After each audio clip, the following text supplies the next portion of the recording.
न्यायालयामध्ये तारीख पे तारीख मिळत होती, ही कन्सेप्ट बाज व्हावी, लवकर खटले चालावे याच्याकरता जलद गती न्यायालय स्थापन करण्यात आले, फास्ट ट्रॅक कोर्ट. आणि या फास्ट ट्रॅक कोर्टामध्ये आपण ॲप्लिकेशन्स केलं तर आपले खटले चालतात.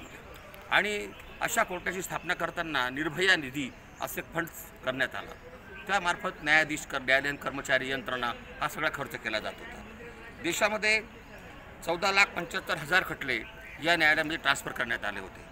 त्यापैकी उत्तर प्रदेशामध्ये 10,88,000 खटले होते, महाराष्ट्रामध्ये 1,75,000 खटले अजून प्रलंबित आहे. खटल्याचा लवकर निपटारा व्हावा ही कन्सेप्ट होती आणि अनेक खटले चालत आहेत. पण या न्यायालयामध्ये येणाऱ्या खटल्यांचा ओघ आता वाढलेला आहे. प्रत्येकाला वाटतं लवकर न्याय मिळावा, ही कन्सेप्ट बरोबर आहे. न्यायाची प्रलंबित जी शिक्का होता तारीख पे तारीख, आता ते नष्ट झालेलं आहे.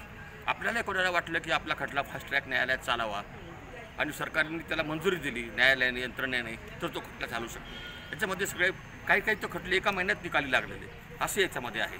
प्रत्येकाने फास्ट ट्रॅक कोर्टाचा वापर करावा, आपले खटले फास्ट ट्रॅकमध्ये पाठवावे. पण त्यामुळे तारीख पे तारीख होणार नाही, प्रत्येकाने त्याला कॉपरेट करायची गरज आहे, तरच हे जलदगती न्यायालय अधिक जलद गतीने चालू शकते. धर्मेंद्र चव्हाण या यूट्यूब चॅनलला सबस्क्राईब करायला विसरू नका, तसेच बेल आयकॉनलाही क्लिक करा.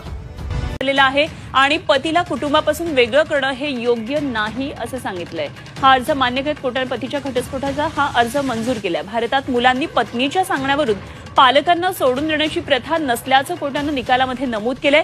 2017 साली दोघांचं लग्न झालं, मात्र लग्नानंतर पत्नीनं पतीला पालकापासून वेगळं राहण्याचा आग्रह केला. पती आणि पत्नी वेगळे राहू लागले, मात्र तरी देखील पत्नीचा स्वभाव बदलला नाही आणि त्यामुळे पतीनं हायकोर्टात धाव घेऊन घटस्फोटासाठी अर्ज केला. पतीचं म्हणणं मान्य करून कोर्टानं घटस्फोटाचा अर्ज मान्य केला.